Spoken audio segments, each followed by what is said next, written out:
Hi hello welcome to post 360. నేను మీ మురళి రాపల్లి. అయ్యా మోడీ గారు, మీరేమో ప్రపంచ వేదికల పైన డొనాల్డ్ ట్రంప్ మేరా దోస్త్ హే అని హిందీలో కీచు గొంతుతో మాట్లాడుతూ ఉంటారు. సారీ, హిందీలో అద్భుతంగా బేస్ వాయిస్ తో మాట్లాడుతూ ఉంటారు. కానీ డొనాల్డ్ ట్రంప్ ఏమో మిమ్మల్ని గాడిద తగినట్టు ఎగిరెగిరి ఎగిరెగిరి ఎగిరెగిరి ఎగిరెగిరి ఎగిరెగిరి ఎగిరెగిరి ఎగిరెగిరి తంతూ ఉన్నాడు. ఏంటంటారు విషయం?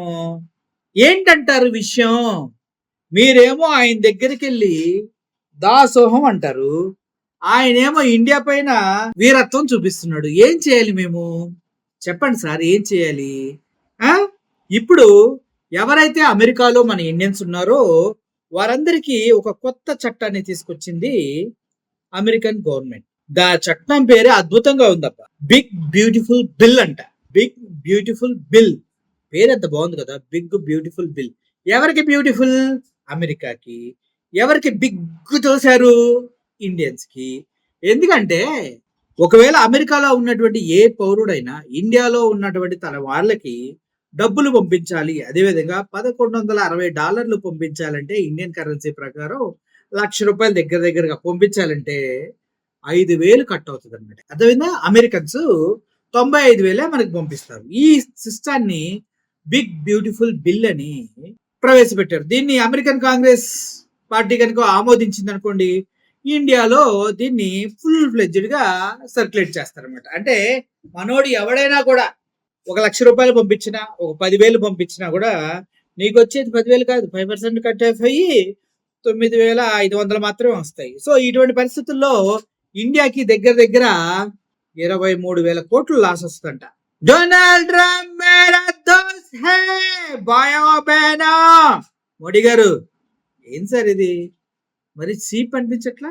మన ఇండియన్స్ ఏదో పొట్టుగుడ్డి కోసం అక్కడికి వెళ్ళి తిని తినకుండా చిన్న చిన్న రూముల్లో ఉండి చిన్న చిన్న జాబులు చేసుకుంటా రూపాయి కూడబెట్టుకొని ఇంటికి పంపిస్తే ఏదో చిన్న స్థలం కొంటారు, లేదు ఏదో కొంటారు అనేసి వాళ్ళ రక్తాన్ని కష్టంగా మార్చి సంపాదిస్తే దాన్ని అప్పనంగా దోసేసుకోవడానికి మీ ట్రంప్ బ్రదర్, ట్రంప్ సహోదరుడు ట్రై చేస్తున్నాడు సార్. ఏం చేద్దాం?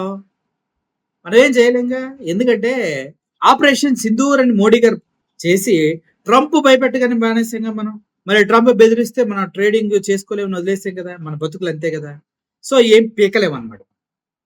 మేరా దోస్త్, ఏం సార్ ఆ మాటలు? దోస్త్ అనకండి ఇట్లాంటి వ్యక్తుల్ని.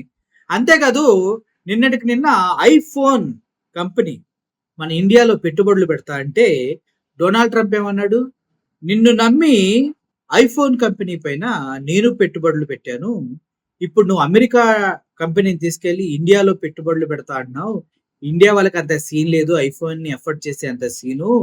మూసుకొని నా మాట విని ఇక్కడే పెట్టు, లేదంటే నిన్ను పైన తీవ్రమైన చర్యలు తీసుకుంటానంటే ఐఫోన్ ఇండియా నుంచి వెళ్ళిపోయిందా లేదా? వెళ్ళిపోయింది కదా. మరి ఇప్పుడు ఎవరిని అడగాలి? మోడీ గారు, మీ బ్రదర్, మీ స్నేహితుడు ట్రంప్ గారు మనల్ని మీద పెట్టి తాంతున్నాడు, పట్టించుకోరా? పట్టించుకోండి సార్, కొద్దిగన్నా దమ్ము చూపండి. ఇండియా లాంటి అఖండ దేశానికి మీరు విశ్వగురు, మై విశ్వగురు హై అని విశ్వగురు అంటారు కదా. విశ్వగురు అనేవాడు ఆదేశించాలి, మిగిలిన వాళ్ళు ఫాలో అవ్వాలి. కానీ ఇప్పుడు విశ్వగురు ఎవడో తెలుసా? Donald Trump. ఫాలో అవుతుంది ఎవడో తెలుసా? ఇండియన్ ప్రైమ్ మినిస్టర్ మోడీ గారు. ఇప్పుడు గురువు ఎవడు, శిష్యుడు ఎవడో మీరే నిర్ణయించుకో. అంతేకాదు, పాకిస్తాన్ ఇండియాని సమూజ్యులుగా పోల్చి ట్రంప్ గాడు మాట్లాడాడు. ఎంత ధైర్యం కావాలి భయ్యా మన ఇండియాని పాకిస్తాన్ తో ఈక్వల్ చేసి మాట్లాడటానికి? ఇండియన్స్ అంతా గట్టిగా తుమ్మితే వచ్చిన చీమిడితో కొట్టుకుపోతారు పాకిస్తాన్ నాయకులు. అటువంటిది మనల్ని వాళ్ళని ఒకే తాటి బయట కట్టినా కూడా మోడీ మాట్లాడు. అసలు ఈ బానిస బ్రతుకులు ఎందుకు ఈ బానిస బ్రతుకులు? ఎవరిని చూసి భయపడాలి మనం? ఇందిరాగాంధీని చూసి సిగ్గు తెచ్చుకోండి, అంత సిగ్గు తెచ్చుకోండి అని చెప్తూ ఉన్నారు సార్.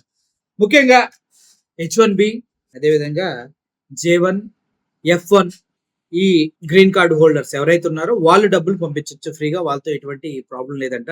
ఎవరైతే ఈ ధృవీకరణ పత్రాలు లేవో వాళ్ళు కంపల్సరీగా పంపిస్తే దానిపైన 5% ట్యాక్స్ అనేది కట్ చేస్తారంట.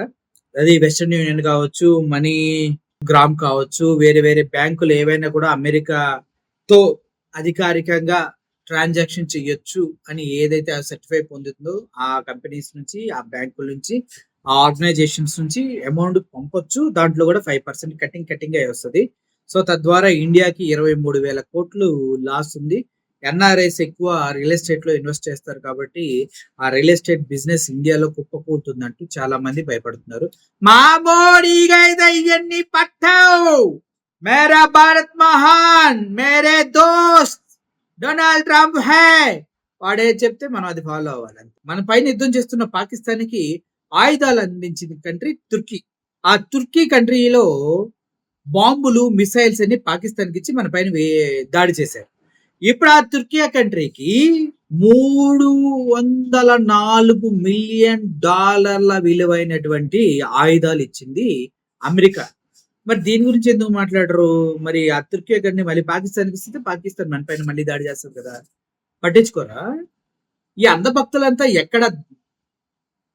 ఎక్కడున్నారు? మోడీ భజన చేసే గోడి మీడియా అంతా వీటి గురించి మాట్లాడదా? ఎక్కడ ఉన్నారు? అది అలా ఉంటదనమాట. అంతెందుకన్నా, అంతెందుకు ఒక విషయం చెప్తా విను. ఇంత జరుగుతున్నా వీళ్ళెళ్ళి చైనా గుడ్డిని ఆగుతారు. డొనాల్డ్ ట్రంప్ వీళ్ళంతా. చైనాకే ప్రయారిటీ ఇస్తారు. మరి చైనా మన శత్రువే కదా! పాకిస్తాన్ మన శత్రువే కదా! తుర్కియా మన శత్రువే కదా! వీళ్ళందరికీ ఎంత ఫేవర్ చేస్తూ అంత యుద్ధ సమయంలో కూడా వాళ్ళకి పాకిస్తాన్‌కి $1 బిలియన్ అమౌంట్‌ని శాంక్షన్ చేయించింది అమెరికా. అర్థమైందా? సో, యుద్ధాన్ని ప్రోత్సహించేది అమెరికానే, ఇండియాని నాశనం చేసేది అమెరికానే. మోడీకి దమ్ము లేక వాళ్ళ ఆటలు సాగుతున్నాయి. మీరేమంటారు? అవునా కదా? అంధభక్తులు, బీజేపీ అనుచరులు, ఆర్ఎస్ఎస్ వాళ్ళు అంతా నోట్లో మాటలు రాకుండా ఎలా ఉంటున్నారో నాకు అర్థం కావట్లేదు. ఏవనైతే ఇక్కడ పాకిస్తాన్ పైన పోరాడినటువంటి సోఫియా ఖురేషీ పైన, ఇంకా వేరే వాళ్ళ పైన అనుచితమైన వ్యాఖ్యలు చేసి నోరు పారేసుకుంటారు ఈ దుర్మార్గులు. సో, అర్థమవుతుంది కదా పరిస్థితి. మనం జిబ్బి ట్రంప్ గాడికి. సో, ఓవరాల్ గా ఇది ఈ రోజు special news. Thank you for watching this video. Murali signing off. Thank you so much.